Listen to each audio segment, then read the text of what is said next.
উনি বলেছেন সমস্ত সেনাবাহিনীর সমস্ত সদস্য ডিহিউম্যানাইজ অর্থাৎ অমানুষ। আগামী 12 তারিখে ভোট আছে, আপনারাও সবাই ব্যস্ত, আমরাও ব্যস্ত। আর এই কারণে আজকে কোর্ট আমাদের যে সাক্ষীর পরে যে জেরা হয় সেই জেরাটা কোর্ট আজকে আমাদের খুব সামান্য করেছেন এবং আগামী 18 তারিখে ধার্য তারিখ আছে।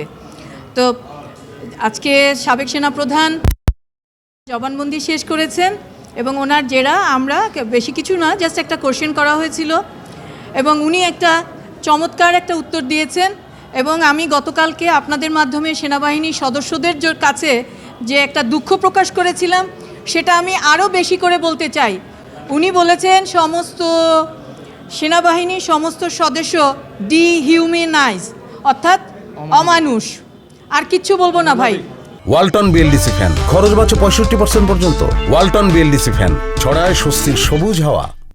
এই একটা কথাই আমি বলে যেতে চাই, গত 40 বছর যাবৎ এটাই নাকি হয়ে আসছে।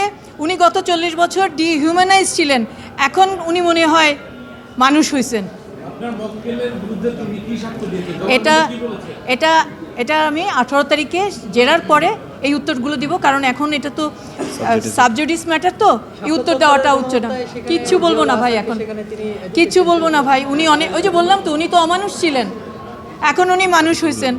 ঠিক আছে ভাই, অনেক ধন্যবাদ। সংশ্লিষ্ট ওইটুক বলেন, যে আবার প্রসঙ্গটুক একটু বলেন, মানে যে আবার ব্যাপারে উনি যেটা বলছেন না, এটা আমি জবানবন্দির পরে, আমি জেরা না করে বলবো না, বা ইয়ে করছিলেন, এটা আমি জেরার পরে বলবো আপনাদেরকে, সব বলবো। সিজিএস ছিলেন, কিউএমজি ছিলেন এবং সেনাপ্রধান ছিলেন। ওনাকে জিজ্ঞেস করা হয়েছিল যে ডিহিউম্যানাইজ সেনাবাহিনীর সব সদস্য কিনা, উনি স্বীকার করেছেন বাংলাদেশ সেনাবাহিনীর সকল সদস্য অমানুষ। যদি ডিহিউম্যানাইজের বাংলা অমানুষ হয়, আর কিছু না। ধন্যবাদ। কিভাবে মানুষকে হত্যা করা হয় এটাই শেখানো হয়। আমি জানি না ভাই, এটা ওনাকে জিজ্ঞেস করেন বরঞ্চ, কিভাবে উনি ডিহিউম্যানাইজ নিজেরে বললেন এবং বাংলাদেশের এই সমস্ত সেনা সদস্যদেরকে অমানুষ বলে উনি দাবি করলেন।